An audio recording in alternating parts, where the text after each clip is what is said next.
नमस्कार, closing call में आपका स्वागत है। आपके साथ मैं हूं अभिषेक और मेरे साथ हैं डिम्पी कालरा और मुंबई स्टूडियो से प्रियंका उप्पल भी हमारे साथ जुड़ेंगी। लेकिन बाजार में हम देख रहे हैं कि लगातार गिरावट बढ़ रही है। लगातार तीसरे सत्र में निफ्टी कमजोर है और निफ्टी बैंक में भी बिकवाली हावी है।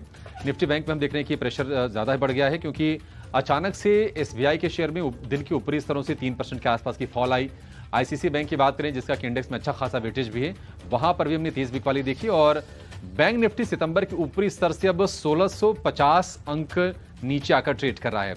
निफ्टी की बात करें तो ऊपरी स्तर से तकरीबन 500 अंकों के आसपास की गिरावट है। अगर हम परसेंटेज के टर्म्स में बात करें तो निफ्टी रिकॉर्ड ऊंचाई से करीब 2.5%, निफ्टी बैंक की बात करें तो 3.5% और स्मॉल कैप और मिड कैप इंडेक्स जहां पर हम लगातार रैली देख रहे थे वहां पर भी प्रेशर बढ़ा है और अब ये दोनों के दोनों इंडेक्स स्मॉल कैप 250 और मिड कैप 100 वो भी अब अपने रिकॉर्ड ऊंचाई से 4 से 4.5% नीचे आकर ट्रेड कर रहे हैं। सवाल यह है कि क्या बाजार में बिकवाली का जो दौर है क्या और गहराएगा या निचले स्तर पर आपके लिए निवेश का मौका बनेगा। अपने बड़े एक्सपर्ट्स को जोड़ेंगे और उनसे समझेंगे कि आपकी रणनीति आज के सत्र में और आखिरी के 1 घंटे में खास तौर पर क्या होनी चाहिए। खास तौर से हम ट्रेड के लिए रणनीति भी लेंगे, लेकिन एक बार जरा लेवल्स को जरा चेक कर लेते हैं क्योंकि सुबह के सत्र में 1800 के लेवल को होल्ड करने की कोशिश कर रहा था निफ्टी और निफ्टी बैंक के लिए हम देख रहे थे कि 45000 के स्तर को होल्ड करने की कोशिश चल रही थी, लेकिन दोनों के दोनों ही किले बचे नहीं और ध्वस्त होते हुए दिख रहे हैं। डिम्पी 19700 के आसपास है, यानी कि सीधे सीधे 500 अंकों की एक तरफा फॉल निफ्टी पर। निफ्टी बैंक की बात करें तो तकरीबन 1200 से 1400 अंकों के आसपास की गिरावट है ऊपरी स्तर से। 19700 टूटा तो क्या कोई रिस्क और बढ़ने के संकेत आपको दिख रहे हैं? देखिए वो 19,800 ही था खैर, लेकिन अगर हम 700 तक स्विंग को भी कैलकुलेट कर लें कि नहीं थोड़ा शेक करता है मार्केट तो 700 तक भी उसको ड्रैग करके ले जाएं क्योंकि 780 का हमारा 20 दिन का एवरेज है, तो उसको ब्रेक होने के बाद फिर 50 दिन का एक एवरेज आएगा जो कि करीब 600 के आसपास है। तो 19,600 से 800 के बीच में भी आप ट्रेड कर रहे हो तो हो सकता है 100-125 पॉइंट की गिरावट आपके पास अभी और आ जाए। वो 50 दिनों पे एवरेज फिर से चेक करनी होगी। ये दो छोटी एवरेजेस होती हैं जो टिपिकली ट्रेडर या स्विंग ट्रेडर्स के लिए बहुत हेल्पफुल होती है, 20 दिन और 50 दिन। तो एक एवरेज चलेगी, दूसरी एवरेज अभी बाकी है, तो इसलिए अभी ये नहीं कहा जा सकता कि बाजार में जो गिरावट अभी और एक्सटेंडेड होगी। अगर हो भी गई तो 100-125 पॉइंट का इससे ज़्यादा नहीं होनी चाहिए। दूसरा पॉइंट, बैंक निफ्टी में प्रॉब्लम थोड़ी ज़्यादा दिख रही है। बैंक निफ्टी ने आज बड़ी कोशिश की कि किसी तरह से 45,000 को बचाने की, लेकिन वहाँ पर भी प्रेशर आया। पहले तो सरकारी बैंक पार्टिसिपेट नहीं कर रहे थे, जैसे अभी आप खुद बता रहे हैं कि एसबीआई बाकायदा ऊपरी स्तरों से टूटा है, तो ये एक प्रॉब्लमेटिक हिस्सा है। बाजार के अंदर चिंता तो है, एफआईएस की होल्डिंग 4% से एक बार कम हुई है, लेकिन देखते हैं अभी क्या होता है। ये जो डेवलपमेंट हो रहा है कनाडा और इंडिया के जो मामले हैं, इसको लेकर शायद मार्केट अभी भी थोड़ा वेट एंड वॉच और करेगा कि और कितनी सख्ती या दोनों तरफ से और क्या क्या बयान आते हैं। ये वैसे देखा जाए तो इम्पोर्टेंस नहीं होगी बहुत ज़्यादा, लेकिन दूसरे तरीके से जाए तो ट्रेड, ग्लोबल रिस्पेक्ट के हिसाब से और बहुत सारी चीज़ों को इस पर कैलकुलेट किया जा सकता है। और बाज़ार को बिल्कुल पसंद नहीं होता कि अगर आप बहुत अच्छी कंट्री हो, उभरती हुई कंट्री, और इस तरीके अगर आपके रिलेशन वापस बने किसी कंट्री के साथ, तो मार्केट उसको थोड़ा अच्छे से हाथ से नहीं लेता है। बिल्कुल तो बाजार में देखने की कमजोरी बढ़ रही है और जिस तरह से बीएलएस इंटरनेशनल की अभी सफाई आई है कि बीएलएस इंटरनेशनल की तरफ से सफाई आई है कि वीजा सेवाओं पर रोक लगा दी है सरकार ने और बीएलएस के शेयर को हम देख रहे हैं कि 3% नीचे है। हालांकि बीएलएस ने सफाई यह भी दी है कि कनाडा के जो वीजा सर्विस से जो उनकी आय होती है उसका जो योगदान है उनके टोटल आय में वो 2% से भी कम का है। लेकिन निश्चित तौर पर सेंटिमेंट के लिहाज से थोड़ा सा नेगेटिव ये जरूर है और उसके चलते हम देख रहे हैं कि बाजार पर भी दबाव कहीं ना कहीं बढ़ा और ऐसा हमें संकेत मिल भी रहा है। अगर हम स्टॉक्स की बात करें तो एमएनएम टॉप लूजर है 3.25% के आसपास की कमजोरी के साथ। आईसीसी बैंक, कल हमने देखा था कि एचडीएफसी बैंक से दबाव बना था, आज भी शुरुआती सत्र में एचडीएफसी बैंक का शेयर प्रेशर में था, थोड़ी सी उभरने की कोशिश है लेकिन वहां से प्रेशर अभी बरकरार है। आईसीसी बैंक में 3% के आसपास की नरमी है, एसबीआई 2.25% के आसपास है। तो ऑटो स्टॉक्स में, बैंकिंग स्टॉक्स में, फाइनेंशियल स्टॉक्स में ये दो जो खेमा है ऑटो का और बैंकिंग फाइनेंशियल का, ये मेजर कंट्रीब्यूटर है बाजार की आज की कमजोरी में। कुछ स्टॉक्स हैं जहां से सपोर्ट मिल रहा है। हम देख रहे हैं कि अडानी पोर्ट्स में 2% के आसपास की रिकवरी हम कह सकते हैं। इसके अलावा टेक महिंद्रा, ये दो ऐसे शेयर हैं जहां पर 1% से ज्यादा की हम तेजी देख रहे हैं।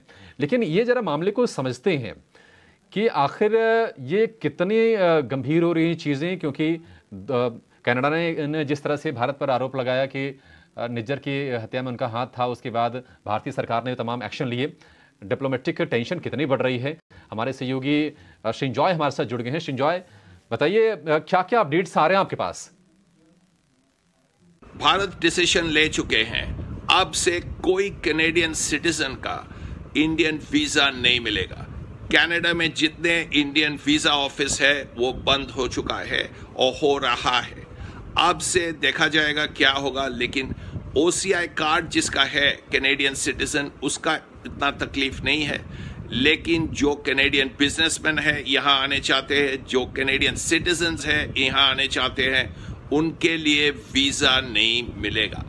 और एक बात है, इस अब जो हुआ है, कनाडा कंप्लेन किया है अमेरिका को, ब्रिटेन को, दूसरा देश को इंडिया के खिलाफ। कहे हैं India is responsible for the murder of a Canadian citizen. India साफ कह दिया है, देखिए हम इसमें नहीं हूं, it is not our doing. ये कनाडा बोल रहा है, ये गलत बोल रहा है। अभी relationship between India and Canada have hit a new low. चले तो ये बड़ा मैटर है, इस पर तो वॉच आउट करना होगा। क्या ये एक बड़ी वजह है जिसकी वजह से आप देख रहे हैं इस वक्त तनाव दिख रहा है बाजार पर?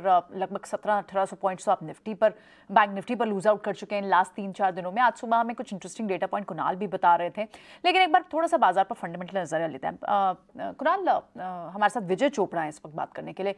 विजय, गुड आफ्टरनून, बहुत बहुत स्वागत है आपका। निफ्टी पर टेक्निकल लेवल्स हैं, हालांकि ये बात 19,800 के नीचे जब स्लिप होगा तो नेक्स्ट लेवल भी अब वॉच आउट किया जाएगा। बैंक निफ्टी पर लगभग 17,800 पॉइंट्स यहाँ पर इरोड हो चुके हैं और बात कई दिनों से हो रही थी कि थोड़ा सा कॉशियस नजरिया रखना होगा, क्योंकि मिड कैप और स्मॉल कैप की रैली वाकई काफ़ी ज़्यादा एग्जॉर्बिटेंट भी हो गई थी और बहुत ही अनजस्टिफाइड सी भी दिख रही थी। कुछ कुछ स्टॉक्स में फंडामेंटल भी इग्नोर थे, लेकिन स्टॉक्स में रैली लगातार जारी थी। ऐसे में एक हेल्दी करेक्शन का इंतज़ार ज़रूर था, लेकिन ये क्या है? ये शेकआउट है, वो करेक्शन ही है, या फिर यहाँ आप किस तरह से अब बाजार को अब देख रहे हैं? देखिए, corrections are part of a bull market, और जब भी बाजारों में एक अनयूजुअल सी तेजी आती है जो हमने देखी खास करके स्मॉल कैप और मिड कैप में, तो करेक्शन तो लाजमी है, होना भी चाहिए, इससे मार्केट हेल्दी होता है। और मेरा ये मानना है कि अगर ऐसा करेक्शन नहीं होगा तो बाजार में इतना फ्रॉथ भर जाएगा कि कोई भी इन्वेस्टर ये समझ नहीं पाएगा कि what is what. So I believe कि ये जो करेक्शन चल रहा है ये बहुत अच्छी बात है। मुझे लगता है कि आपको 19,600 का लेवल भी संभावना है, देख पाएंगे आप, और शायद दिखें। और यहाँ पे थोड़ा कंसोलिडेशन होना जरूरी है कि बाजार में एक तरफा तेजी तो हो गई, स्टॉक्स तो भाग लिए, मगर कंसोलिडेशन नहीं हुआ। जब भी बिना कंसोलिडेशन के चाहे इंडेक्स भागता है या स्टॉक्स भागते हैं, तो वो सस्टेनेबल ग्रोथ नहीं होती, तो कहीं ना कहीं आके दोबारा से गिरावट देखने को मिलती है। तो हालांकि भारतीय परिप्रेक्ष्य में यदि हम बात करें, इंडियन मार्केट्स में पर्सनली मुझे कोई बुराई दिक्कत नहीं दिखाई देती। थोड़े से इन्फ्लेशन के फियर्स हैं, बट आई डोंट थिंक कि इतनी ज्यादा इन्फ्लेशन है कि इंटरेस्ट रेट्स बढ़ाए जाएं। इंटरेस्ट रेट्स कहीं ना कहीं गिराए तो नहीं जाएंगे, मगर स्टेबल रहेंगे। हम लोग फेस्टिव सीजन में जा रहे हैं, ओवरऑल रीजनेबल मानसून भी हुआ है, और फेस्टिव सीजन में हम जानते हैं कि डिमांड बहुत अच्छी खासी होती है। तो आने वाले 3-4 महीने अच्छे लगते हैं। ओवरऑल एग्रेरियन इकोनॉमी हमारी ठीक है, रूरल इकोनॉमी हमारी ठीक है, और संभावना अच्छी है कि यहाँ से इन्फ्लेशन नीचे आना शुरू हो जाए, क्योंकि फूड इन्फ्लेशन तो डेफिनेटली सर्दियों में, क्योंकि सब्जियां वगैरह सस्ती हो जाती हैं। हम देख रहे हैं कि जो खाद्य तेल है, जो कहीं 200-225 रुपए किलो मिल रहे थे, अभी 120-110 रुपए किलो मिल रहे हैं। तो खाद्य तेलों में भी कमी आई है, रिफाइंड ऑयल वगैरह में, या सरसों के तेल में, या और दूसरे कमोडिटीज में। तो आई थिंक कि आने वाले 3-4 महीने इन्फ्लेशन वाइज बेटर होंगे, number one. Secondly consumption wise better होंगे, क्योंकि फेस्टिव सीजन है और मैरिज सीजन है। और फाइनली जो कंपनीज ने रिजल्ट्स पेश किए हैं पिछले क्वार्टर में, वो रीजनेबली ओके है। मैं डिसअपॉइंटेड नहीं हूँ, और इस बात की चांसेस अच्छे हैं कि कुछ एक सेक्टर्स, जो कि मुझे टेक्नोलॉजी बहुत अच्छा लगता है, कि कहीं बॉटमिंग आउट प्रोसेस पे है, तो technology would probably would lead the pack.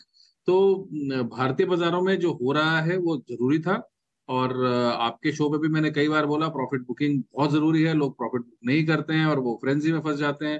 तो यदि प्रॉफिट बुक करके आप कैश पे बैठे हैं, या ऐसे स्टॉक्स में जो ऑलरेडी गिरे हुए हैं, अगर आपने आईटीसी लिया है तो डरने की आवश्यकता नहीं है, अगर टीसीएस लिया है या विप्रो लिया है या एचसीएल टेक लिया है, बिल्कुल भी घबराने की आवश्यकता नहीं है। तो कंजम्पशन थीम हमारे इंटैक्ट है। मार्केट्स में थोड़ा करेक्शन हो रहा है जो मार्केट्स को हेल्दी बनाएगा। मुझे लगता है यहाँ से 200 पॉइंट निफ्टी प्रॉबेबली, और उसके अलावा मुझे कोई बहुत ज्यादा डैमेज नहीं लगता, बिकॉज कोई नेगेटिव न्यूज फ्लो इतनी बड़ी है नहीं। Right, absolutely. In fact domestic triggers तो ऐसे हैं ही नहीं, ये सिर्फ एक हेल्दी करेक्शन है। लेकिन ज़्यादातर बात हमेशा यही की जाती है विजय, कि जब मैक्रो रीजन से बाजार में गिरावट आती है, और इस वक्त आपको लग भी रहा है क्योंकि जिस तरह से डॉलर इंडेक्स है, बॉन्ड यील्ड्स बढ़ रही हैं, और थोड़े से जो डिप्लोमेटिक टेंशन्स निकल के आ रही हैं, एक मैक्रो रीजन्स भी एक बड़ा रीज़न हो जाता है कि एक सडन फॉल आए। और हम पिछले 3 दिन में जो वॉश आउट देख चुके हैं, लगभग 15-16-17-1800 पॉइंट्स आपका बैंक निफ्टी पे है। निफ्टी लगभग 500-550 पॉइंट करेक्ट हो गया। लेकिन विजय क्लियरली कह रहे हैं कि इस वक्त आपको ज़्यादा घबराने की जरूरत नहीं है, एटलीस्ट लॉन्ग टर्म। और जो एसआईपी जो करता है उनके लिए तो घबराने की बात है। लेकिन जो लोग टेक्निकल लेवल्स पे रोज इंट्राडे ट्रेडिंग या फिर शॉर्ट टर्म ट्रेड्स लेते हैं, उनके लिए इस वक्त लेवल्स क्या होने चाहिए वॉच आउट करने के लिए? हमारे टेक्निकल पैनलिस्ट भी बने हुए हैं हमारे साथ। क्षितिज गांधी हैं और नागराज शेट्टी भी हैं हमारे साथ। Good afternoon to both of you. Kshitij, very quickly, क्योंकि 19,800 एक बड़ा सपोर्ट था, अब वो जब ब्रीच हुआ, वो जब टूट गया, तो अब इसके बाद नेक्स्ट लेवल बाजार क्या दिख रहा है? क्या ये एक्सपायरी का हैंगओवर है? क्योंकि आज सुबह हम कुछ डेटा पॉइंट्स को क्रंच कर रहे थे कि ओपन इंटरेस्ट सिग्निफिकेंटली रिड्यूस हुआ इस पूरी सीरीज के स्टार्ट से ही। तो अब जो last week of the month रह गया है, उसमें अब क्या एक्सपेक्टेशन होनी चाहिए यहाँ से? Very good afternoon Priyanka, rightly said. देखिए, यहाँ पे अगर हम लोग मान के चलें कि मार्केट में एक जो हेल्दी करेक्शन थी, जो काफी टाइम से ड्यू थी, वो यहाँ पे आज देखने को मिली है। इनफैक्ट पिछले 3 सेशन से जो हम यहाँ पे मार्केट में प्रेशर बनते देख रहे हैं, ये हेल्दी प्रॉफिट बुकिंग के चलते ही दिखाई दे रहा है। और देखिए, ये जो प्रॉफिट बुकिंग है मार्केट में बिल्कुल जरूरी भी थी, क्योंकि जिस तरीके से रैली ली थी मार्केट में डाउन साइड में 19,300 से यहाँ पे मार्केट ने रैली लेना स्टार्ट किया 20,200 तक, बहुत ही शॉर्ट स्पैन ऑफ टाइम में हम लोग यहाँ पे रीच करते दिखाई दिए अपने ऑल टाइम हाइज पे, without any big correction seen into the stocks. तो यहाँ पे ये जो करेक्शन है बिल्कुल हेल्दी करेक्शन ही हम फिलहाल मान के चलेंगे। दूसरा देखिए, जो नजरिया है वो ये है कि नेक्स्ट वीक हमारी मंथली एक्सपायरी है, मंथली रोल ओवर्स होने स्टार्ट हो जाएंगे, तो उसके भी चलते कहीं ना कहीं ट्रेडर्स यहाँ पे प्रॉफिट लॉक करने की चेष्टा कर रहे हैं। बट अगेन मुझे ऐसा फील हो रहा है कि यहाँ पे टेक्निकल चार्ट्स इतने कोई ज्यादा खराब नहीं है। डे टू डे ट्रेडर्स को यहाँ पे घबराने की जरूरत नहीं है। यहाँ पे निचले स्तरों पे स्टॉक्स को एक्यूमुलेट करने की एक बार अपॉर्चुनिटी निकल के आती है, तो सलाह रहेगी कि बाय ऑन डिप्स की स्ट्रेटेजी को यूज करके चलिए।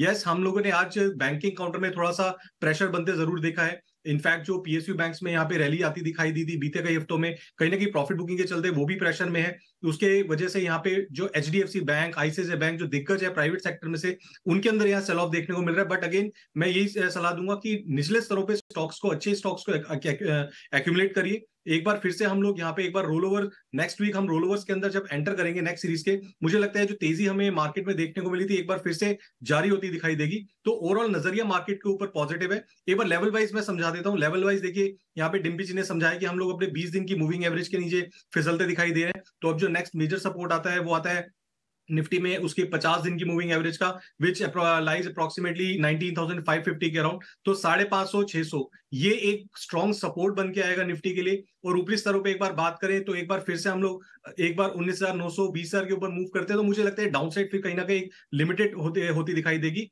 तो अगेन यही सलाह रहेगी कि इन टिप्स को बाइंग अपॉर्चुनिटी की तरह ही लेके चलें। ठीक है, गिरावट पर खरीदने की रणनीति है क्षितिज की तरफ से, लेकिन हमने 20,000 टूटते हुए देखा, 19,900, 800, 700 अब नज़दीक है, लेकिन सपोर्ट जो तगड़ा वाला जो रेंज है 19,550 के आसपास वो बैठ रहा है। लेकिन चलिए जरा स्टॉक्स जान लेते हैं कि आपके लिए ट्रेड के मौके कहाँ पर बन रहे हैं, उसके बाद चर्चा को और आगे बढ़ाएंगे। फटाफट आज के ट्रेडिंग कॉल्स। नागराज बताइए, कौन से 2 शेयर हैं जहाँ पर आप खरीदारी या फिर बिकवाली, जो भी आपको सही लगे, रणनीति बता दीजिए अपनी। जी हाँ, गुड आफ्टरनून। जो मार्केट में मंदी आई है, मच अवेटेड था ऊपर के लेवल से। आप ओवरऑल चार्ट देखोगे, निफ्टी में एक अच्छा खासा डिक्लाइन तो दिखने को मिला है, वो कई दिनों से एब्सेंस था। लास्ट एक कंसोलिडेशन हमने देखी, छोटा सा decline, that was a more of a time correction rather than any price correction. उसके बाद में भी एक अच्छा खासा अपसाइड ब्रेकआउट देखा एक ट्रायंगल पैटर्न का। जो अभी का डिक्लाइन है कहीं ना कहीं एक इंडिकेट करता है कि मार्केट में ये मंदी और एक थोड़े दिन रह सकती है, और आगे वाले दिनों में एक अच्छा खासा कट लेगा मार्केट निचला स्तर में। मुझे लगता है कि मार्केट में अभी अराउंड 19,250 200 300 के आसपास एक स्ट्रॉन्ग सपोर्ट बना हुआ है। उधर तक एक बार स्लाइड हो सकता है निफ्टी, उसके बाद में एक अपसाइड बाउंस की गुंजाइश रहेगी। इनके बीच में मिड कैप में भी अच्छे मोमेंटम हम देखने को मिले कि लास्ट 24-25 हफ्ते से कंटिन्यूसली मिड कैप ऊपर में एक सस्टेन हो रहा था। अभी एक कंसोलिडेशन मोमेंट या डाउनवर्ड करेक्शन टॉप रिवर्सल होके एक निचला स्तर से आ रहा है। मेरे ख्याल से थोड़ा कुछ correction mid cap and small cap में भी रहेगा। ऐसा नहीं है सभी स्टॉक्स गिरेंगे, स्टॉक स्पेसिफिक मूवमेंट रहेगा, ज्यादा कुछ इंडेक्स स्टॉक्स या प्राइस सेंसिटिव में ज्यादा गिरावट रहेगी। मुझे लगता है मैं इसमें एक शॉर्ट और एक न्यूट्रल स्ट्रेटेजी देना चाहूंगा, एक शॉर्ट और एक लॉन्ग के लिए। शॉर्ट के लिए मैं देना चाहूंगा जाइडस लाइफ। आप टेक्निकली देखोगे जाइडस लाइफ एक अच्छा खासा बढ़त के साथ मूवमेंट किया था, अराउंड 525 टू 650 एक शॉर्ट टर्म के लिए अच्छे खासा मोमेंट के साथ रीच हुआ, और उसके बाद में एक डिस्ट्रीब्यूशन पैटर्न फॉर्म हो रहा है। रिसेंटली एक अपसाइड बाउंस देने की कोशिश की थी लास्ट वीक में, वो भी नाकाम हुआ है, और एक 615-614 के सपोर्ट के आसपास ये गुजर रहा है। मुझे लगता है कि ये इमीडिएट सपोर्ट टूटेगा और भी निचला सा दिखने को मिलेगी ये स्टॉक्स में, और मैं मानता हूं कि अभी ये जो लेवल पे ट्रेड हो रहा है अराउंड 617 के आसपास शॉर्ट कर सकते हैं। उसका डाउन साइड टारगेट रहेगा अराउंड 590 का, और 635 का एक स्टॉप लॉस रख सकते हैं।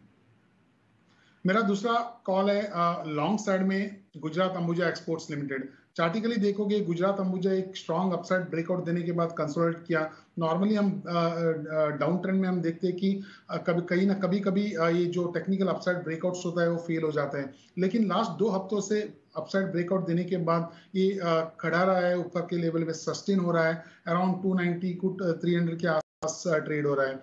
निचला स्तर में अराउंड 285 के आसपास एक स्ट्रॉन्ग बेस बना हुआ है। मुझे लगता है कि अपसाइड ब्रेकआउट वैलिड रहेगा, आगे वाले दिनों में एक बढ़त जारी रहेगी। अराउंड अभी का जो लेवल है अराउंड 292-93 के आसपास ट्रेड हो रहे हैं, इधर से बाय कर सकते हैं। 315 का टारगेट रहेगा और 285 का एक स्टॉप लॉस रख सकते हैं। गुजरात अंबुजा एक्सपोर्ट 285 का स्टॉप लॉस, 315 का टारगेट, और दूसरा शेयर है जाइडस लाइफ। सेल की सलाह है, उसमें 635 का स्टॉप लॉस, 590 रुपए का टारगेट, ये नागराज की तरफ से। क्षितिज बताइए आपकी रणनीति आज क्या होगी? पे सलाह दी है कि मार्केट में जो करेक्शन देखने को मिल रही है बिल्कुल हेल्दी करेक्शन है, तो इन डिप्स को हम लोग बाइंग अपॉर्चुनिटी की तरह लेके चलेंगे। बट अगेन मैं ये भी बताना चाहूंगा, यहाँ पे हम लोग को एग्रेसिव बाइंग नहीं करनी है, थोड़ा सा डिफेंसिव बाई की तरफ यहाँ पे अपना नजरिया रखेंगे। तो डिफेंसिव स्पेस में से यहाँ पे मुझे लगता है अभी अपॉर्चुनिटी निकल के आएगी आईटी स्पेस में से। आईटी स्पेस की अगर बात करें तो यहाँ पे चार्ट स्ट्रक्चर पे पहली रिकमेंडेशन देना चाहूंगा मैं इन्फोसिस के अंदर। इन्फोसिस की अगर बात करें तो 3 दिन की गिरावट के बाद स्टॉक में आज एक फ्रेश मोमेंटम कैच होता दिखाई दिया। स्टॉक अपने जो अहम रेजिस्टेंस लेवल है 1500 रुपए का, उसके ऊपर कहीं ना कहीं मूव कैच करता दिखाई दिया। तो अगर टेक्निकली बात करें तो स्टॉक ने अच्छी रिकवरी भी दिखाई है डाउन साइड से, और इस तरीके के सेलिंग प्रेशर में कहीं ना कहीं आईटी स्पेस में से इन्फोसिस अपने गेन्स को होल्ड ऑन करने में समर्थ रहा है। तो मुझे लगता है ये जो गेन्स देख रहे हैं हम लोग इन्फोसिस के अंदर आने वाले सेशन में बिल्कुल कैरी रहनी चाहिए। यहाँ सलाह रहेगी लॉन्ग बेट लेने की इन्फोसिस में करंट लेवल्स के ऊपर। स्टॉप लॉस यहाँ पे सुझाऊंगा 1475 रुपए के नीचे 1475 पर ट्रेडिंग स्टॉप लॉस मेंटेन करके यहाँ पे लॉन्ग बेट ली जा सकती है। ऊपरी स्तर पे मुझे लगता है 1545 तक के टारगेट पोटेंशियल स्टॉक के अंदर निकल के आते हैं, तो इन्फोसिस में सलाह रहेगी लॉन्ग बेट लेने की। दूसरा जो स्टॉक रहेगा अगेन आईटी स्पेस में से रहेगा, डिफेंसिव बाय रहेगी टेक महिंद्रा के स्टॉक में। टेक महिंद्रा फिलहाल ट्रेड कर रहा है 1287 1288 के जोन में। यहाँ पे टेक्निकली स्टॉक काफी ज्यादा पॉजिटिव चार्ट स्ट्रक्चर निकल के आ रहे हैं यहाँ पे, और अगेन एक डिफेंसिव बाय रहेगी। तो स्टॉप लॉस यहाँ पे सुझाऊंगा ट्रेडिंग स्टॉप लॉस 1260 रुपए के नीचे। ऊपरी स्तर पे मुझे लगता है 1340 तक के लेवल स्टॉक के अंदर देखने को मिल सकते हैं। तो आईटी स्पेस के ऊपर फिलहाल हम नजर बना के रखेंगे, टेक महिंद्रा एंड इन्फोसिस। ठीक है, क्षितिज ने दोनों शेयर्स दिए हैं, दोनों आईटी के हैं, एक इन्फोसिस है, दूसरा टेक महिंद्रा है। नागराज शेट्टी ने जो शेयर्स दिए हैं उसमें गुजरात अंबुजा एक्सपोर्ट्स है, ये एक मिड कैप कैटेगरी का शेयर है, एक्सपोर्ट से जुड़ा हुआ शेयर है, एग्री एक्सपोर्ट से, और इसके अलावा एक फार्मास्यूटिकल्स का है। तो डिफेंसिव शेयर्स का थोड़ा बोलबाला है इस जगह पर आके, एग्रेशन कहीं भी नहीं दिख रहा अभी। खैर आगे बढ़ते हैं, एक दो शेयर जरा और चेक करवा लेते हैं। कॉफ़ी वाली कंपनीज में से एक है जो ट्रेडिंग करवाती है, Bombay Burma trading corporation, BBTC के नाम से कंपनी है। 1201 का रेट है, एक बार ज़रा सामने स्क्रीन पे दिखाइएगा। क्षितिज आप ही देखें ज़रा इस शेयर को। थोड़ा लेट हुए हैं बाय करने में या सही टाइम पे बाय कर रहे हैं? अगर कर रहे हैं तो फिर स्टॉप लॉस और टारगेट। बिल्कुल डिम्पी जी, देखिए अभी भी सही समय है स्टॉक को बाय करने का। स्टॉक ने दो हफ्ते पहले यहाँ पे एक मोमेंटम कैच किया था निचले स्तरों से, लगभग 1,000 रुपए के लगभग ट्रेड होता दिखाई दिया था सितंबर के स्टार्टिंग में, और वहां से स्टॉक ने रैली लेते हुए लगभग 1,300 रुपए के लेवल्स को टेस्ट करा। उसके बाद प्रॉफिट बुकिंग के चलते कहीं ना कहीं स्टॉक एक दायरे में फंसता दिखाई दे रहा है 1200 से 1240 के जोन में। तो मुझे लगता है एक बार स्टॉक इस जोन के बाहर निकलता है, वहां से एक बार फिर से मोमेंटम कैच करेगा टूवर्ड्स 1370 1380। तो यहाँ पे नजरिया पॉजिटिव है बीबीटीसी में, बिल्कुल अभी भी समय है यहाँ पे स्टॉक के अंदर लॉन्ग एक्यूमुलेट करने का। बट अगेन यही सलाह दूंगा, पोजिशनल व्यू यहाँ पे स्टॉक में लेके चले। स्टॉप लॉस यहाँ पे सुझाऊंगा निचले स्तरों पे 1135 रुपए का, पोजिशनली 1135 के स्टॉप लॉस के साथ स्टॉक में पोजीशन बिल्कुल बनाई जा सकती है। ऊपरी स्तरों पे एक बार फिर से स्टॉक 1325, सेकंड टारगेट 1350, ये दो लेवल्स को टेस्ट करने की पूरी चेष्टा करेगा। 150 आ जाए। पिछली बार क्या हुआ था कि ये शेयर ब्रेकआउट करने वाला था, फेल हो गया। ऐसा नहीं कि टूट गया, साइडवेज हो गया।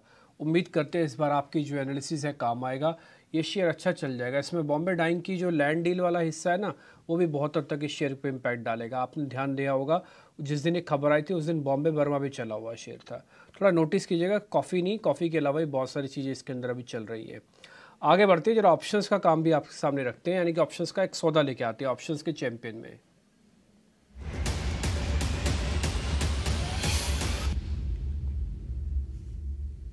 ध्वनि पटेल इस बीच हमारे साथ जुड़ गई हैं, उनसे जरा एक ट्रेड समझते हैं। ध्वनि, बताएं आपका ट्रेड कौन सा है? Good afternoon. आज का मेरा जो ट्रेड यहाँ पे है वो बैंकिंग सेक्टर को लेके है। बैंकिंग में ऑलरेडी हमें एक यहाँ पे सेल ऑफ देखने को मिला है। कैनरा बैंक का स्टॉक है जिसमें आज अच्छी खासी प्रॉफिट बुकिंग देखने को मिल रही है। यही डाउनवर्ड प्रेशर कंटिन्यू होता हुआ यहाँ पे दिखाई दे रहा है। तो 360 का पुट ऑप्शन जो है वो खरीदारी करके चलना है यहाँ पे। इसका लॉट साइज आपका 2700 का है। इसका जो टारगेट रहेगा वो 7.5 रुपए का रहेगा, और स्टॉप लॉस जो है वो यहाँ पे 2 रुपए का रखना है। लॉट साइज की वजह से यहाँ पे जो आपका मैक्स गेन हो सकता है सेकंड यहाँ पे टारगेट अचीव होने पे, तो 9450 का रहेगा, और आपका जो मैक्स लॉस यहाँ पे हो सकता है वो 5400 का रहेगा। फर्दर क्योंकि शॉर्ट बिल्टअप दिख रहे हैं कैनरा बैंक में, और कैनरा बैंक की 360 की पुट खरीदने की सलाह दे रही है 28 सितंबर की। ये 4 या 4.5 के आसपास आप खरीदें, और टारगेट रहेगा 7.5 रुपये का। ध्वनि की ये राय रहेगी इस वक्त। ठीक है, शुक्रिया ध्वनि ये ट्रेड हमें समझाने के लिए, बताने के लिए। लेकिन इस बीच क्या आज थोड़े से जो कैपिटल गुड स्पेस अच्छी मूव दिखा रहे हैं, क्या वो थोड़े से सेफ सेक्टर्स हैं? डिफेंसिव में फार्मा और एफएमसीजी जैसे स्पेसेस हैं। फार्मा में कुछ counters like doctor Reddy's, Divi's lab, और इनफैक्ट लार्ज कैप्स में ही पोजिशनिंग रखनी होगी। क्या थोड़ा सा डॉक्टर रेड्डीज हो, डीवीज लैब हो, क्या ये थोड़ी सेफ बेट्स दिख रही हैं? एक तो फार्मा और सेकेंडली लार्ज कैप फार्मा। क्षितिज,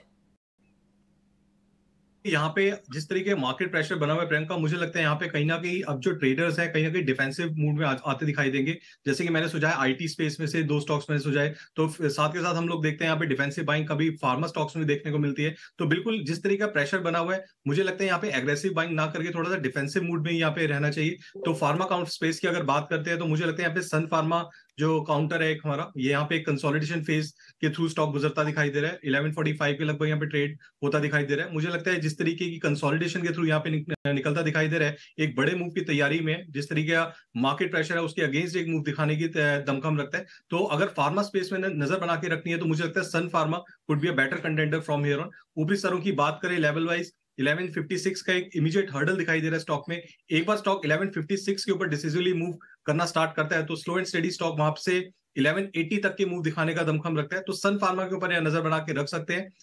फिलहाल जैसे लेवल्स मैंने सुझाए, एक डिफेंसिव बाइंग के चलते 1156 के ब्रेकआउट की हम यहाँ पे वेट करेंगे। ब्रेकआउट का इंतजार करेंगे, उसके पार ही आप कोई इस पे कोई मूव लेंगे। लेकिन Vijay, before we let you go, एक आखिरी सवाल आपसे। इस वक्त कौन सी पॉकेट्स हैं जो थोड़ी सी करेक्शन के बाद आप शायद बेटर दिख सकते हैं? एक हेल्दी करेक्शन के बाद कौन सी पॉकेट्स हैं जिन पर आप नजर रखना चाहेंगे? मुझे लगता है प्रियंका की 3-4 थीम्स हैं जिसमें मेरी नजर रहेगी। नंबर 1 मैं कहूंगा कि डिफेंस है। डिफेंस में काफी तेजी हो गई थी। शिप बिल्डिंग कंपनीज में, डिफेंस कंपनीज में थोड़ा करेक्शन में मिलता है तो बहुत अच्छा रहेगा, क्योंकि डिफेंस की लॉन्ग टर्म स्टोरी है, और भारत को यदि 5 ट्रिलियन इकोनॉमी बनना है तो डिफेंस के बिना संभव है नहीं। दूसरा है टेक्नोलॉजी। टेक्नोलॉजी में हम ऑलरेडी पिछले 1-1.5 साल से एक अंडर परफॉर्मेंस देख रहे हैं, क्योंकि क्लैरिटी नहीं है। वेस्टर्न वर्ल्ड में रिसेशन है, वहाँ पे कंपनीज अपना आईटी स्पेंड्स नहीं कर रहे हैं। तो मुझे लगता है कि दूसरा जो मेरा थीम है इन्वेस्टमेंट वो है IT। तीसरा मैं कहूँगा कमोडिटीज। कमोडिटीज में भी दो तीन चीजें हैं, जैसे मुझे शुगर बहुत अच्छा लगता है फेस्टिव सीजन के हिसाब से, तो करेक्शन में यदि शुगर मिलता है तो शुगर लेना चाहिए। दूसरा टी कॉफी, जैसी सर्दियां आती हैं तो टी कॉफी में अच्छी तेजी बनती है, तो टी कॉफी भी मुझे बहुत अच्छा लगता है। और चावल अच्छा लगता है, तो जो राइस रिलेटेड कंपनीज हैं वो मेरे हिसाब से अच्छा करेंगी। और अगर इन्फ्लेशन प्रेशर्स रहेंगे तो डेफिनेटली कमोडिटी रिलेटेड कंपनीज कमाएंगी। तो उसके अलावा OMCs मुझे फिलहाल बहुत अच्छी लग रही हैं, जैसे खास करके हिंदुस्तान पेट्रोलियम और भारत पेट्रोलियम, ये दोनों मुझे स्टॉक्स बहुत अच्छे लग रहे हैं। तो कुछ इन चीज़ों पे मेरी नज़र है, और मुझे लगता है कि जो ये अंडरवैल्यूड स्टोरीज हैं इन सब में, या जो करेक्शन होने के बाद, तो इन सेक्टर्स में खरीदारी की जा सकती कंपनी। कंजम्पशन बेस्ड स्टॉक्स और ऑयल मार्केटिंग कंपनीज आपको पसंद आती हैं? इस करेक्शन के बाद आप इन्हें इस पर नज़र बना के रख सकते हैं। हालांकि इनके थोड़े से इनके रिफाइनिंग मार्जिन और साथ ही इनके मार्केटिंग मार्जिन्स को लेके थोड़ा प्रेशर की बात हमेशा आती है ऑयल मार्केटिंग काउंटर्स पर। बट BPCL, HPCL, विजय की यहाँ पसंद होगी, और प्लस उन्हें कंजम्पशन बेस्ड स्टॉक पसंद आता है। बहुत बहुत शुक्रिया विजय, आज समय देने के लिए और ये सारे स्टॉक्स और थीम्स हमसे डिस्कस करने के लिए बहुत बहुत शुक्रिया आपका। एक छोटे से ब्रेक के लिए रुक रहे हैं, जल्द वापस हाजिर होंगे। BTST ट्रेड्स भी होंगे, कुछ और पोटेंशियल ट्रेड्स भी डिस्कस करेंगे, कहीं मत जाएगा।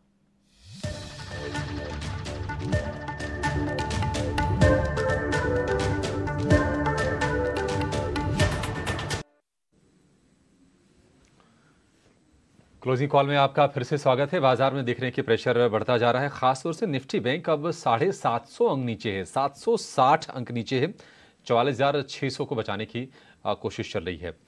वहाँ पर प्रेशर, मतलब निफ्टी से अगर आप तुलना करेंगे तो डबल का प्रेशर हम देख रहे हैं कि वो है निफ्टी बैंक में। और ICICI bank 0.25%, SBI 2.25%, IndusInd bank करीब 2%, कोटक बैंक, तो तमाम बैंकिंग स्टॉक्स कमजोर हैं। और अगर आप ब्रॉडर मार्केट को भी देखेंगे तो हर एक बढ़ने वाले शेयर के मुकाबले NSE पर 3 गिरने वाले शेयर इस वक्त बाजार में हैं। क्षितिज, आगे बढ़ने से पहले आपसे ये जानना चाहेंगे कि निफ्टी बैंक में क्या यहां से भी आप फर्दर प्रेशर देख रहे हैं, या फिर आज का जो सत्र बचा है ठीक 30 मिनट का, कोई कॉन्ट्राबेट बनता है 100-200 पॉइंट के लिए? देखिए अभिषेक जी, यहाँ पे अगर बैंक निफ्टी की बात करें तो यहाँ पे आपने सही दर्शाया। लगभग अगर हम लोग निफ्टी के कंपैरेटिवली बात करें तो डबल यहाँ पे कट देखने को मिला है। बैंक निफ्टी के अंदर प्रेशर थोड़ा ज्यादा बिल्ट होता दिखाई दिया है। देखिए यहाँ पे कहीं ना कहीं मार्केट 44,600 के लेवल्स को होल्ड करने की पूरी मशक्कत कर रही है, पूरी कोशिश कर रही है। इनफैक्ट निफ्टी भी अपने स्ट्रॉन्ग सपोर्ट 19,700 को होल्ड करने की कोशिश कर इंटरडे पर्सपेक्टिव से। तो अगर किसी को काउंटर बैट लेनी ही है यहाँ पे, तो मैं सलाह दूंगा एक बार यहाँ पे वेट एंड वॉच की स्ट्रेटेजी यूज करके 44,550 के स्टॉप लॉस के साथ एक कॉन्ट्रा बैट ली जा सकती है। ऊपरी स्तरों पे 850 का एक हर्डल जरूर दिखाई दे रहा है, लेकिन अगर हम लोग आज 44,850 के ऊपर क्लोज होने में अगर हम लोग कामयाब रहते हैं तो मुझे लगता है कल के सेशन में यहाँ पे एक रिकवरी मोड में मार्केट आती दिखाई दे सकती है। ठीक है, निफ्टी बैंक पर ये व्यू, आपके लिए कुछ स्टॉक्स भी जानेंगे, लेकिन इस बीच एक बड़ी खबर आ रही है आकाशा एयरलाइन को लेकर। 40 से ज्यादा पायलटों ने इस्तीफा दे दिया था। उसके बाद अपने पायलटों को लुभाने के लिए कंपनी ने एक खास ऑफर दिया है। ज्यादा जानकारी के साथ हमारे सहयोगी सुमित चतुर्वेदी हमारे साथ जुड़ गए हैं। सुमित, बताइए क्या अपडेट्स हैं, किस तरह से पायलट्स को रिटेन करने की कोशिश कर रही कंपनी? आकाशा एयर जो कि मुश्किलों से जूझ रही है, उसने लगभग अब बोनस पायलटों को ज़्यादा देने का प्लान किया है। लगभग 12 लाख हर साल का बोनस देने का प्लान किया है। इसका फ़ायदा ये होगा कि आकाशा एयर टैलेंट अपना अट्रैक्ट करेगी, चाहती है कि ज़्यादा पायलट आएँ। लगभग 40 पायलट अभी छोड़ चुके हैं एयरलाइन, और उन्हें एयरलाइन कोर्ट ले गई है क्योंकि उन्होंने अपना नोटिस पीरियड सर्व नहीं किया था, ऐसा एयरलाइन का कहना है। नोटिस पीरियड 6 महीने से 1 साल तक का होता है। काफ़ी मारामारी है पायलट्स को लेकर इस वक्त एविएशन के बाजार में, क्योंकि इंडिगो और एयर इंडिया ने लगभग 1000 प्लेन्स का ऑर्डर दिया है। एक प्लेन को लगभग 12 पायलट चाहिए होते हैं, तो आने वाले समय में काफ़ी ज़रूरत पड़ेगी पायलट्स की। इसको देखते हुए आकाशा ज़्यादा से ज़्यादा पायलट्स भर्ती कर रही है और उनको अट्रैक्ट करना चाहती है। बोनस देना एक उसमें से अच्छा कदम हो सकता है। अभी आकाशा एयरलाइन ने पायलट की सैलरी में इजाफा किया था लगभग 40% का। सूत्रों का कहना है कि अभी एयरलाइन सोच रही है कि इनको बोनस ज़्यादा दिया जाए ताकि कुछ तो रह सकें और कुछ नए आ सकें। Akasa airline one of the best paymaster कही जाती है इंडस्ट्री की, पर टैलेंट मार्केट में जब दूसरी एयरलाइन के पास है तो पोचिंग बहुत आसान हो जाती है। पोचिंग एक लॉजिकल थिंग बन जाती है, इसलिए बाकी एयरलाइन भी उनको लेना चाहती है। इसलिए आकाशा एयरलाइन अब चाहती है कि उनका बोनस बढ़ाया जाए ताकि उन्हें रिटेन किया जाए। जी ठीक है, शुक्रिया सुमित। तो एक निश्चित तौर पर एक राहत की खबर है एयरलाइन की तरफ से, और कोशिश ये है कि पायलटों को रिटेन करने की। 40 से ज़्यादा पायलटों ने इस्तीफा दे दिया है। बहुत सारे फ्लाइट्स अकासा को कैंसिल भी करने पड़े हैं। हालांकि अगर हम डोमेस्टिक एविएशन स्पेस की बात करें तो 4% के आसपास का मार्केट शेयर है कासा का, जो कि 5.25% के आसपास एक महीने पहले तक ये हुआ करता था। लेकिन एक राय जरा एविएशन पर लेते हैं, क्योंकि देखिए स्पाइसजेट की अपनी संकटें हैं, जेट का कोई ठिकाना नहीं कि आखिर कब तक उड़ान हो पाएगी। पता नहीं कैसे शेयर अब तक ये ट्रेड भी हो रहा है। लेकिन इंटर ग्लोब 27.5 रुपए के आसपास तक के हमने भाव देखी, और ये शेयर गिर के अब 24 रुपए के नीचे आ गया है। 3-3 हज़ार रुपए के टारगेट इसके लिए निकल के आ रहे थे। इसका जरा नागराज आप चेक कीजिए स्ट्रक्चर, क्या ये वीकनेस जो इसमें जारी है, हम देख रहे हैं कि पिछले 2-2.5 महीने से, क्या ये और कंटिन्यू करेगी या फिर अपने सपोर्ट लेवल्स के आसपास है? हालांकि एक टेंशन है कहीं ना कहीं, जिस तरह से हमने क्रूड के भाव बढ़ते हुए देखे हैं, $94-95 के आसपास पहुंच गए हैं, उससे थोड़ा सा टेंशन जरूर है। जी हाँ, सही कहा। कंटिन्यूसली एक गिरते आ रहा है स्टॉक ग्रेजुअली। ज़्यादा कुछ बड़ा तो डाउनसाइड मोमेंटम तो नहीं दिख रहा है, लेकिन अभी भी फिलहाल कुछ पॉजिटिव संकेत भी नहीं दिख रहा है मुझे लगता है कि ये वीकनेस या विद ग्रेजुअल वीकनेस कहते हैं, या कंसोलिडेशन मूवमेंट कंटिन्यू रहेगा, और उसका अगला सपोर्ट रहेगा अराउंड 2300 के आसपास। ठीक है, कुछ और स्टॉक्स भी यहाँ पे ज़रा चेक कर लेते हैं कि जहाँ पर आज मोमेंटम है। आज केएसपी पंप, केएसपी के नाम से कंपनी है, एक बार जरा दिखाएंगे। केएसपी लिमिटेड 3000 रुपये के आसपास का शेयर है, 9% ऊपर जाके बंद हो रहा है। इस शेयर को BTST करना है क्षितिज, केएसपी लिमिटेड। यहाँ पे देखिए सभी क्राइटेरिया मैंने यहाँ पे आपके बात करते करते चेक किए। केएसबी के स्टॉक ने यहाँ पे 9 से 10% के गेंस दिखाए हैं इंट्राडे बेसिस पे। इनफैक्ट अगर हम लोग वॉल्यूम भी इसके देखें तो एवरेज वॉल्यूम से काफी ज्यादा वॉल्यूम स्टॉक के अंदर देखने को मिल रहे हैं। तो बिल्कुल जिस तरीके का मोमेंटम स्टॉक ने पकड़ा हुआ है अगेंस्ट द मार्केट ट्रेंड, यहाँ पे जारी रहने की पूरी संभावना है स्टॉक के अंदर। 3018 3020 के लगभग यहाँ पे ट्रेड कर रहा है। BTST का अच्छा कैंडिडेट है स्टॉक का। थोड़ा सा स्टॉप लॉस यहाँ पे हायर साइड पे बनेगा, बिकॉज यहाँ पे ऑलरेडी 9 से 10% के गेंस यहाँ पे इंट्राडे बेसिस पे देख चुके हैं हम लोग। तो स्टॉप लॉस की बात करें तो यहाँ पे 2900 रुपए का स्टॉप लॉस बनता है लगभग BTST के पर्सपेक्टिव से भी। तो हायर साइड पे थोड़ा स्टॉप लॉस बिल्कुल यहाँ पे, अगर आप यहाँ पे रिस्क लेना चाहते हैं 2900 रुपए के स्टॉप लॉस के साथ बिल्कुल बैठ की जा सकती है। ऊपरी स्तर में मुझे लगता है 3190 से 3200, ये 2 टारगेट स्टॉक के अंदर निकल के आते हैं जिस तरीके का स्टॉक ने मोमेंटम कैच किया हुआ है। शेयर भी है क्षितिज, जो मेरे को आपसे पता करना पड़ेगा। उसके अंदर एक ब्रेकआउट जैसी सिचुएशन दिख रही है, वो है जिंदल फोटो। अमूमन इसके बारे में कम ही चर्चा होती होगी, पर जब दिखाएंगे आप, जिंदल फोटो नाम की कंपनी, यस 19% है। मेरे को सिर्फ ये पता करना है कि ये इंट्राडे सारे प्रॉफिट्स बुक करके बाहर आ जाए, या इसके अंदर भी कोई ट्रेड है। ये पिछले 3 महीने में 50% का रिटर्न दे चुकी है। पहले कुछ नहीं करती थी, अब बहुत कुछ कर रही है।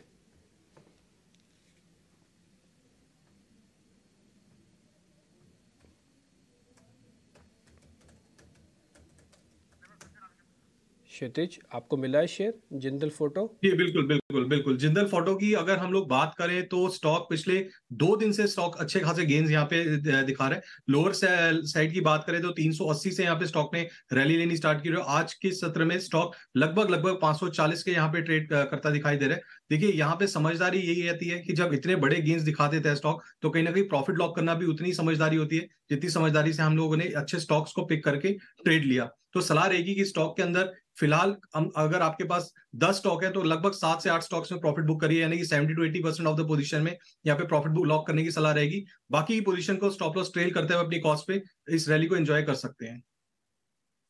ऑलराइट, ये तो बात हुई इस पर्टिकुलर स्टॉक की, लेकिन अब बाजार पर एक फंडामेंटल नजरिया देने के लिए हमारे साथ संदीप सब्रवाल जी भी जुड़ गए हैं, उनसे भी बात करते हैं। Good afternoon Sandeep.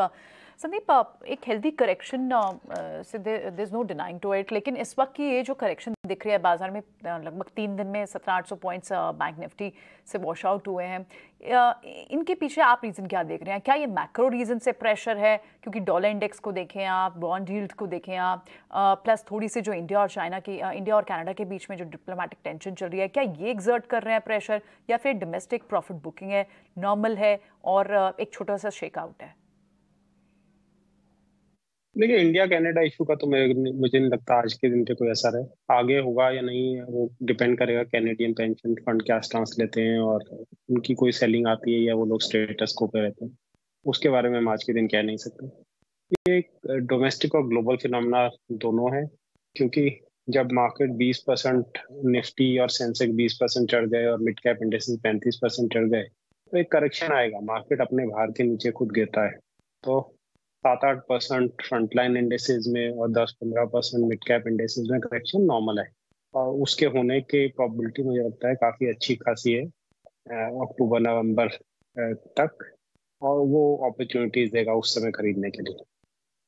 संदीप, एक आपसे एचडीएफसी बैंक पे भी समझना चाहेंगे, जो क्योंकि जो कंसर्न्स निकल कर आए एचडीएफसी बैंक में एनालिस्ट मीट के बाद, और वो आज के कंसर्न्स नहीं है, मर्जर दोनों बैंक और लिमिटेड के बीच में मर्जर में जो कॉस्ट बोरोइंग कॉस्ट होगी, निम्स होंगे, ये सारी बातें बाजार में ऑलरेडी मार्केट पार्टिसिपेंट्स जाते थे, लेकिन ये एक स्टीप रिएक्शन पिछले 3 दिन में इतना क्यों दिख रहा है, और आप एचडीएफसी बैंक के इस लेवल पर वैल्यूएशंस को कैसे देख रहे हैं?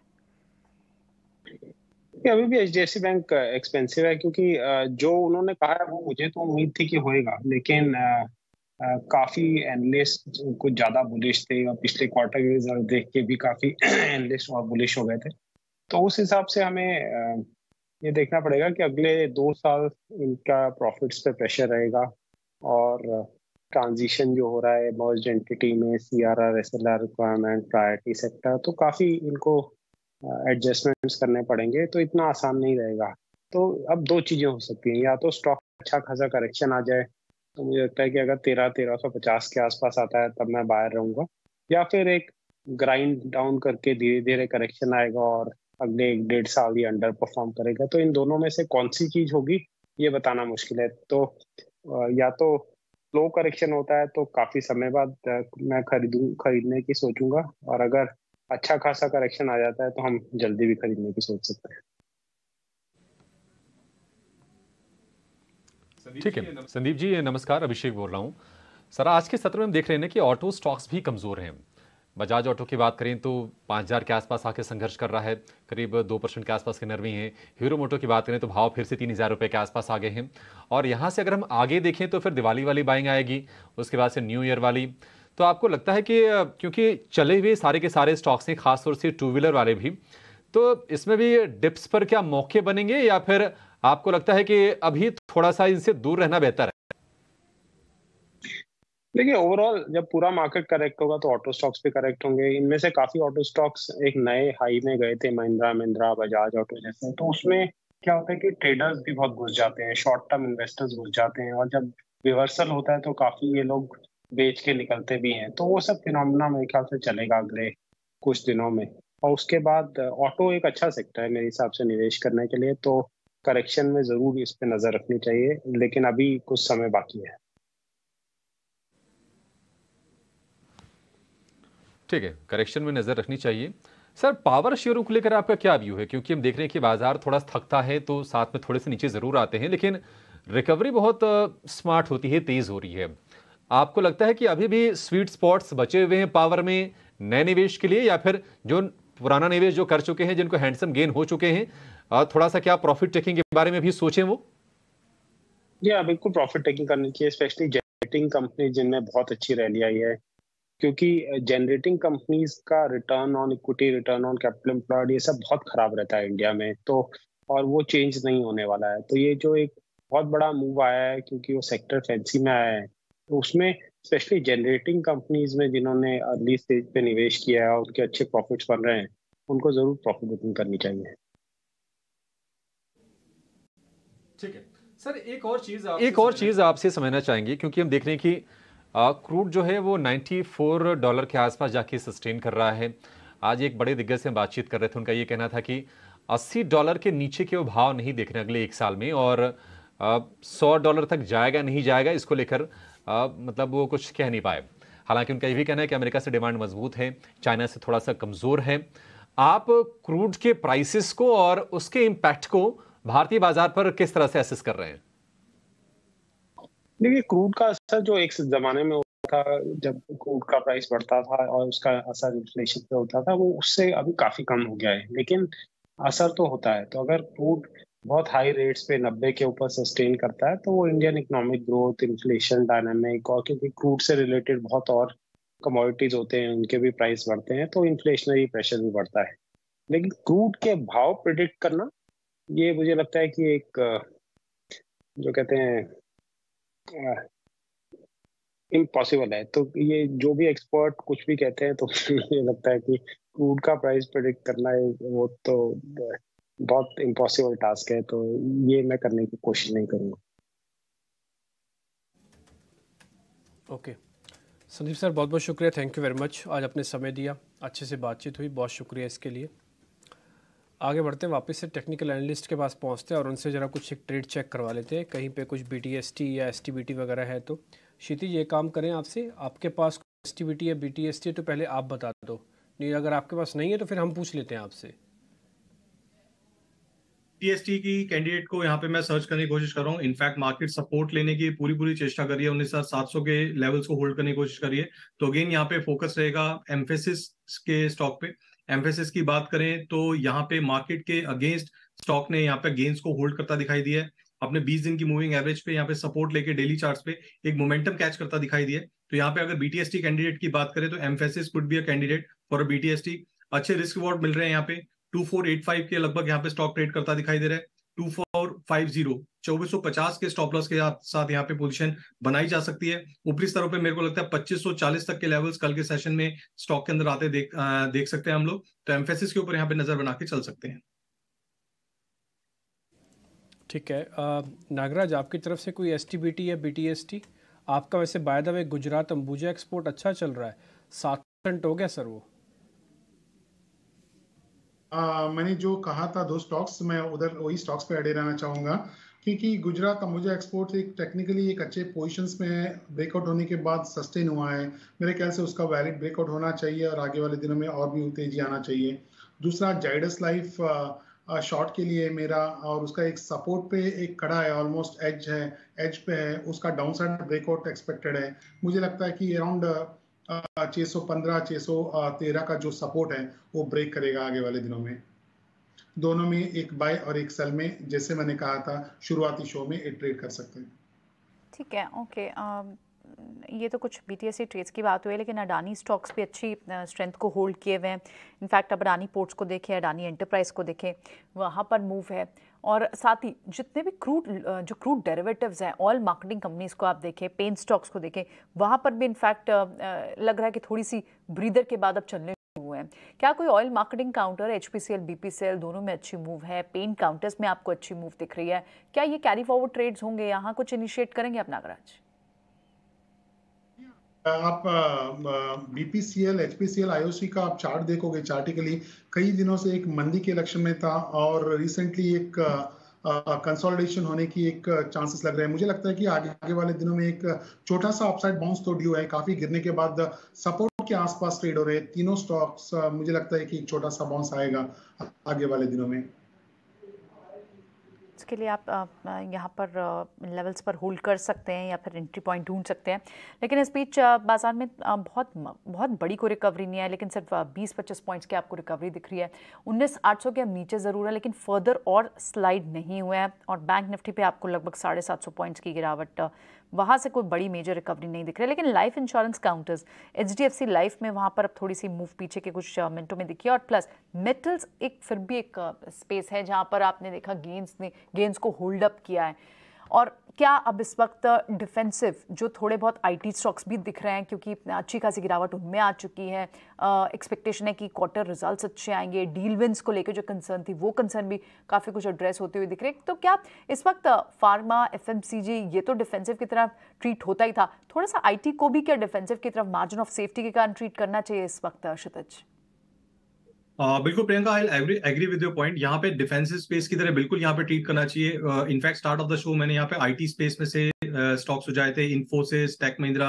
यहाँ पे कहीं ना कहीं अगर हम लोग IT स्पेस की बात करें तो विप्रो, TCS, ये सभी स्टॉक के चार्ट स्ट्रक्चर काफी ज्यादा पॉजिटिव है। इनफैक्ट मार्केट के मोमेंटम के अगेंस्ट स्टॉक होल्ड करते दिखाई दे रहे हैं। तो यहाँ पे अगर थोड़ी छोटी मोटी रिकवरी भी यहाँ पे मार्केट में आने वाले सेशंस में दिखती है तो इन स्टॉक्स के ऊपर फोकस रख के चलना चाहिए। जैसे कि स्टार्ट ऑफ द शो मैंने टेक महिंद्रा की रिकमेंडेशन यहाँ पे दी थी 1290 के लगभग। अभी स्टॉक ऑलमोस्ट डेज हाइस के ट्रेड करता दिखाई दे रहा है। तो बिल्कुल टेक महिंद्रा, विप्रो, इन स्टॉक्स के ऊपर नजर बना के रखें। इनफैक्ट अगर BTST कैंडिडेट की बात करें तो मुझे लगता है TCS जो फिलहाल अभी आधे प्रतिशत गेन्स के कट के साथ यहाँ पे ट्रेड करता दिखाई दे रहा है। अगर आप नोटिस करें तो पिछले आधे घंटे में या पिछले 1 घंटे में स्टॉक में लोअर लेवल से ऑलमोस्ट वी शेप रिकवरी देखने को मिली है, विच शोज की स्टॉक में कहीं ना कहीं स्ट्रेंथ जरूर होल्ड करती दिखाई दे रही है। तो अगर यहाँ पे आईटी स्पेस में से किसी और स्टॉक के ऊपर बैट करना है तो मुझे लगता है TCS would be a good contender from here on. Stock trade कर रहा है लगभग 3590 के आसपास। यहाँ पे मुझे लगता है ट्रेडिंग स्टॉप लॉस मेंटेन करना चाहिए 3530 के नीचे 3530 रुपए के ट्रेडिंग स्टॉप लॉस के साथ बिल्कुल बैट ली जा सकती है। ऊपरी स्तरों पे मुझे लगता है एक बार 3650 की तरफ स्टॉक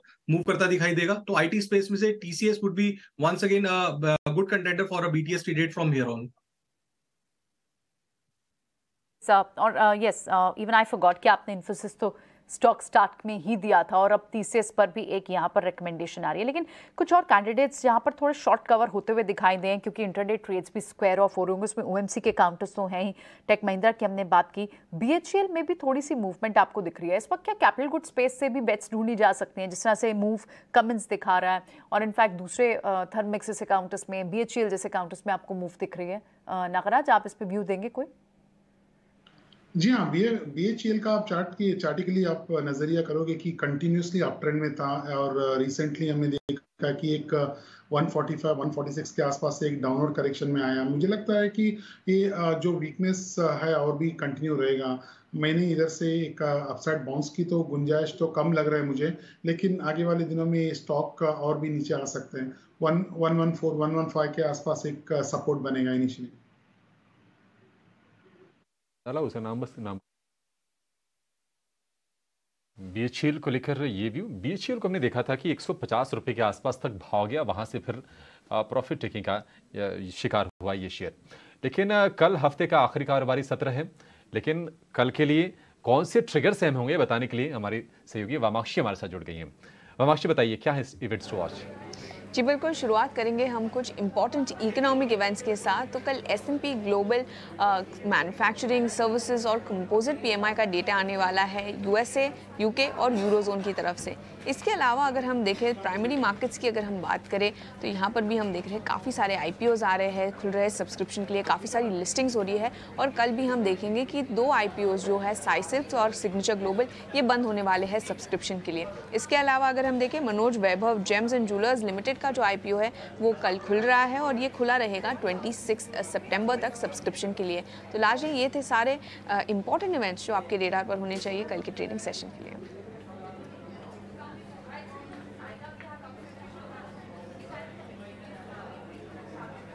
ठीक है, तो कुछ इवेंट्स जो कल फोकस में रहेंगे और ख़ास तौर से जो कॉर्पोरेट इवेंट्स हैं ना, उस पर आप ज़रूर नज़र रखा करिए।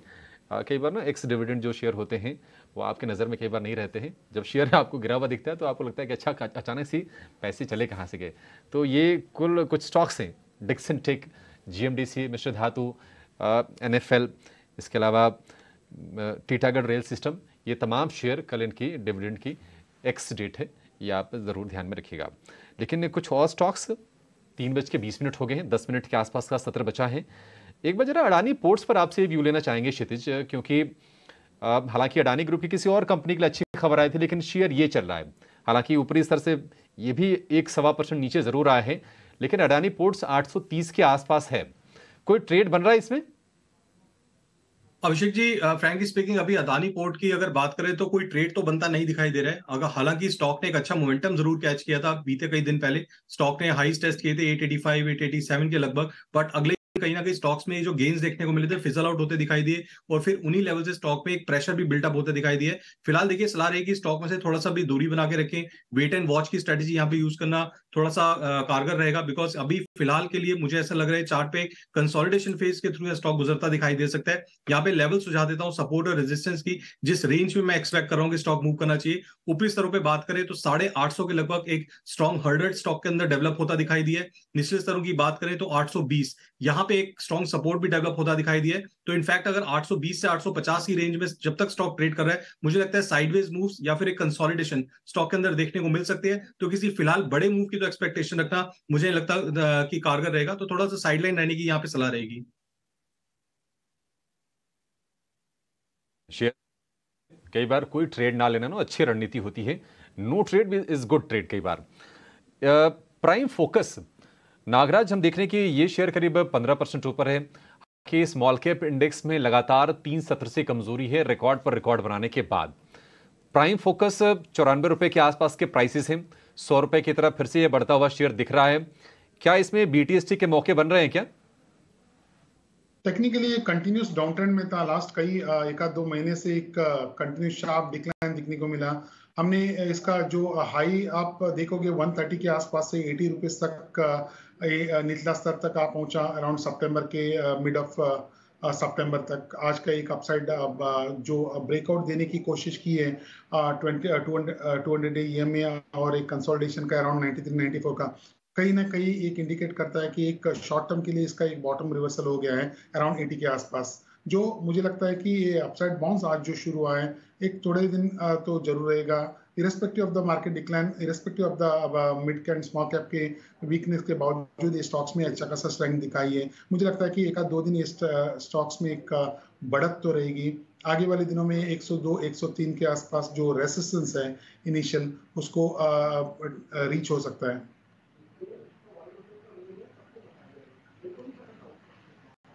हम सुबह ना आपको 2 शेयर्स देते हैं डेरिवेटिव्स के, उसके अंदर कहीं ना कहीं मोमेंटम होता है और वो आपको जल्दी जल्दी फ्री करते हैं। मेरी कोशिश ये होती है कि ऐसे मोमेंटम वाले स्टॉक्स दिए जाएं कि आज बोलें या तो आज ही आज में पैसे मिल जाएं या तो कल तक मिल जाएं, उसके बाद उससे फ्री हो जाए ताकि आपको और नया माल लेना है। बर्जर पेंट उसमें से एक था, आज सुबह हमने आपके सामने रखा था। और इस चीज़ को ध्यान में रखते हुए कि क्रूड के अंदर हल्का सा फॉल, फेस्टिवल सीजन सामने खड़ा है, इनके मार्जिन सुधरेंगे और बेनिफिट होगा। शेयर 2 दिन से इग्नोर कर रहा था मार्केट की गिरावट को, जिसने आज भी किया है। क्षितिज, क्या ये BTST का कैंडिडेट है? मेरे पास आज और कल में करीब 15 रुपये से 20 रुपये मेरे को चाहिए, 7 रुपये मिल गए हैं, 15 रुपये की और गुंजाइश है, तो मैं क्या BTST करूँ इसमें? जी देखिए, बर्जर पेंट, अभी हम थोड़ी देर पहले यहाँ पे पेंट स्टॉक्स के ऊपर ही यहाँ पे एक सवाल किया गया था और पेंट स्टॉक्स में कहीं ना कहीं थोड़ा सा क्रूड में नरमी के चलते स्टॉक्स में एक यहाँ पे लोअर लेवल से बाइंग भी देखने को मिली है। अगर चार्टलीगली देखें तो देखिए पेंट स्टॉक्स में से Pidilite, Berger paint, Asian paint, ये अगर इन तीनों को कंपैरेटिव बेसिस पे देखें तो मुझे लगता है बर्जर पेंट के चार्ट स्ट्रक्चर काफी ज्यादा पॉजिटिव है। तो यहाँ बिल्कुल सलाह रहेगी आपके साथ, बिल्कुल यहाँ पे मैं एग्री करूंगा कि यहाँ पे BTST का कैंडिडेट अच्छा कैंडिडेट है स्टॉक। रिस्क रिवॉर्ड के हिसाब से 740 का एक स्टॉप लॉस जरूर मेंटेन करिए, क्योंकि अगर हम लोग BTST ट्रेड ले रहे हैं तो ट्रेडिंग के पर्सपेक्टिव से 740 का स्टॉप लॉस यहाँ पे बनता है। ऊपरी स्तरों पे 778 देन 780 ये लेवल स्टॉक के अंदर देखने को बिल्कुल मिल सकते हैं। तो पेंट स्टॉक में नजर बना के रखेंगे। बर्जर पेंट अच्छे चार्टिकली स्ट्रक्चर बन के निकल के आ रहे हैं। ठीक है, बर्जर पेंट्स पे एक अच्छा चार्ट पैटर्न्स बन रहा है। स्टॉक को हम सुबह भी डिस्कस कर रहे थे, एनालिस्ट रेकमेंड कर रहे थे इसे बाय करने के लिए। साथ ही आप देखें तो FMCG, लार्ज कैप FMCG के काउंटर्स लाइक HUL, ब्रिटानिया, इन्होंने भी अपने बहुत बड़े गेंस नहीं आए लेकिन इन्होंने भी अपने गेंस को एटलीस्ट होल्ड किया है। क्या यहाँ पर फर्दर मोमेंटम बन सकता है? क्या ये इन लेवल्स पर एंट्री पॉइंट्स के लिए स्टॉक अच्छे हैं नागराज? जी हाँ, आपने जो FMCG के जो दिग्गज काउंटर के ट्रेंड के बारे में बात की, कहीं ना कहीं एक छोटे से एक अपसाइड बाउंस देने की कोशिश हो रही है। बड़ा तो तेजी मैं नहीं कह सकता ये मोमेंट में, लेकिन इतना गिरने के बाद जो सपोर्ट के आसपास एक छोटा सा अपसाइड बाउंस रहेगा। लेकिन ये अपसाइड बाउंस कितने दिन तक रहेगा वेरी एज्यूम करने का वेरी डिफिकल्ट है, क्योंकि ओवरऑल ब्रॉड मार्केट में वीकनेस है। थोड़ा कुछ अपसाइड बाउंस के लिए वेट कर सकते हैं। इन लेवल्स पर जब हम 19,800 को जब तोड़ चुके हैं, इमीडिएट जो सपोर्ट बैंड है वो 19,600 से 700 के बीच है। क्या वहाँ से एक बार के लिए बाउंस बैक बाजार ले सकता है? निफ्टी पर जाते आते इंडेक्स पर क्या एक व्यू होगा? क्षितिज, इंडेक्स पर अगर आपको कॉल लेनी होगी तो क्या नीचे के कौन से बड़े सपोर्ट लेवल्स को वॉच कर रहे हैं? Priyanka, I am watching for 19,650 as a big support. अगर इमीडिएट बेसिस की बात करें तो देखिए, मेजर सपोर्ट तो अगर इंडेक्स की बात करें तो बिल्कुल 19,500 के लगभग है। लेकिन अगर हम लोग इमीडिएट सपोर्ट की यहाँ पे बात करते हैं, जहां पे हम लोग एक टेक्निकल बाउंस एक्सपेक्ट कर सकते हैं, वो है 19,650। आज फिलहाल निफ्टी ने 19,700 के लेवल को होल्ड करने की कोशिश करी है, बिल्कुल रिस्पेक्ट दिया है। इनफैक्ट क्लोजिंग भी आती दिखाई दे रही है 750 के लगभग। तो अगर यहाँ पे बेट लेने की बात करेंगे तो मुझे लगता है यहाँ पे मैं अगर लेके जाना चाहूंगा तो कॉन्ट्रा बेट यहाँ पे लेके जाना चाहूंगा, बिकॉज पिछले 3 सेशंस में हमने ऑलरेडी काफी ज्यादा यहाँ पे डाउनफॉल देख लिया, निफ्टी के अंदर एक पेन आता दिखाई दिया। तो मुझे लगता है यहाँ पे टेक्निकल बाउंस के लिए यहाँ पे बेट ले सकते हैं। 19,650 का जैसे कि मैंने बताया एक इमीडिएट स्ट्रॉन्ग सपोर्ट आता दिखाई दे रहा है। तो फिलहाल 19,650 जब तक हम होल्ड कर रहे हैं। टेक्निकल बाउंस आने की पूरी संभावना है मार्केट के अंदर। कल के सत्र में हम लोग एक बार 19,900 के लेवल्स को भी टेस्ट करते दिखाई दे सकते हैं। बहुत ही बढ़िया। 19,200 तक का 900 तक कल अगर पहुंच जाए तो ये तो अच्छी बात है, ये तो बहुत ही शानदार हो जाएगा। तो इसलिए आपके मैं इस पॉइंट को देखते हुए ये समझ सकता हूँ कि BTST वाले थोड़ा खुश रहें जिनके पास भी BTST है। हालांकि हमको जाइडस लाइफ साइंसेस में नागराज शेट्टी ने एक STBT भी दिया हुआ है, बट एनी हाउ फिर भी ध्यान रखते हैं, आपकी इस बात को नोटिस करते हैं। आज की क्लोजिंग एक बार चेक कर लेते हैं। आज एक चीज़ अच्छी हुई, एक चीज़ ख़राब हुई। अच्छी क्या हुई है वो बता देता हूँ। अच्छा यह हुआ है कि एक बार लेवल ब्रेक करने के बाद एक सिग्निफिकेंट फॉल जो आता है ना, वो कंटिन्यू नहीं हुआ। बुरी चीज़ क्या हुई? बुरी चीज़ क्या हुई कि लेवल्स को रिस्पेक्ट देके हमने नहीं दी और उसके बाद नीचे क्लोजिंग कर रहे हैं। जैसे उसने 45,000 ने दिया बैंक निफ्टी ने, और निफ्टी ने 19,800 ने दिया। आज आप FIs का नंबर फिर से चेक करना। हालांकि वॉल्यूम देख के लग नहीं रहा कि FIs का नंबर बहुत गंभीर आएगा, लेकिन लग रहा है शायद 1 से 2% का स्विंग उनकी लॉन्ग होल्डिंग से और कटेगा। दूसरी बात, VIX volatility index, advance decline, ये सब चीज़ें भी एक बार ज़रा स्क्रीन पर लेके आइएगा, ज़रा इसको भी चेक कर लेंगे। इसमें आप देखेंगे आपको स्थिति ज़रा बेहतर नहीं दिखेगी। एक और पॉइंट मैं आपको नोटिस करवाता हूँ एडवांस डिक्लाइंस का। आज सुबह हम कांटे की टक्कर के साथ खुले थे, 600 एडवांसेस थे, करीब 600 डिक्लाइंस थे, लेकिन उसके बाद आप देख रहे होंगे डिक्लाइंस की संख्या बढ़ी, एडवांसेस रुके हैं। यानी कि मार्केट के अंदर आज फिर से कई शेयर्स ने अपने लो को टेस्ट किया, अपने सपोर्ट्स को ब्रेक भी किया होगा। तो मार्केट को मेहनत थोड़ी ज़्यादा करनी पड़ेगी हील होने के लिए। जो आज से यानी कि कल तक, यानी कि आज से 24 घंटे पहले जितनी आसानी थी, आज उतना आसान नहीं है हील करना। तो इसलिए आप दोनों तरफ में जो अभी जब हमने कार्यक्रम की शुरुआत की थी ना, तो क्षितिज ने एक बात बोली थी कि उनको लगता है पुल बैक आ जाएगा, लेकिन बहुत एग्रेसिव होकर नहीं खरीदना। तो मैं उस बात से 100% इत्तेफाक रखता हूँ। एग्रेसिव होकर नहीं खरीदना चाहिए जब तक लेवल्स और आपके हाथ में ग्रिप में ट्रेड ना आ जाए। जब तक ग्रिप में ट्रेड नहीं आएगा, आप भयभीत रहेंगे, डर रहेगा, आप 10-20 पॉइंट में 16 काट के बाहर निकल जाओगे। खैर एनी हाउ, आज के जो लूजर्स हैं, गेनर्स हैं, आपकी स्क्रीन पर हैं। Adani port, tech Mahindra, doctor Reddy's, ये अच्छे चले हैं, ये 1% का गेन देखे गए। इन्फोसिस ने थोड़ा अच्छा किया आज वो डेज हाई पे जाके बंद हुआ है। एक अच्छी चीज़ है कि IT के पार्टिसिपेशन आई, और कोई ना कोई तो आता ही, या तो FMCG आता या तो IT आता। तो थोड़ा डिफेंसिव कम एग्रेसिव आए, कंजम्पशन के शेयर आ गए। एशियन, बर्जर जैसे दोनों शेयर्स ने लीडरशिप ले लिया आगे आके। इसके अलावा जो शेयर्स कमज़ोर बंद हुए, इसमें M&M, ICICI बैंक, सिप्ला जैसे शेयर्स थे, ये टॉप लूजर्स आके बंद हुए हैं। हालांकि अगर आप 500 वाली कैटेगरी में चले जाएंगे, निफ्टी के 500 जिसमें मिड कैप कैटेगरी भी इंक्लूड होती है, वहाँ पे आप देखेंगे तो स्पेसिफिक ट्रेड बने। KSBL ये अच्छा चला, गुजरात अंबुजा एक्सपोर्ट बाकायदा 7.5% पे BTST सौदा भी आपको मिला। रतन इंडिया काफ़ी दिनों बाद इसकी चर्चा हुई, आज 3-3.5% ऊपर। तो स्पेसिफिक ट्रेड हुए हैं। इसमें कोई फेमिलियर नेम मेरे को ऐसा आज तक दिखा नहीं अभी तक तो, कि जहाँ पे देखूँ कि हाँ कि कल चर्चा हो रही थी और आज ये बहुत तेज़ से चला हो। तो थोड़ा एक्स्ट्रा ऑर्डिनरी नाम आज आपको मिड कैप 500 की लिस्ट में दिख रहे होंगे। क्षितिज, बहुत शुक्रिया आज समय देने के लिए। शुक्रिया मिस्टर शेट्टी, आपका भी, आज आपने समय निकाला, अच्छे से बात हुई। आपका गुजरात अंबुजा एक्सपोर्ट में कल ज़रूर चेक करूँगा, मेरी लिस्ट में भी था, आपने आज पहले बोल के बाजी मार ली। मेरे को, प्रियंका को और अभिषेक को आप फिलहाल के लिए इजाज़त दे सकते हैं। इस कार्यक्रम से इतना ही, नमस्कार।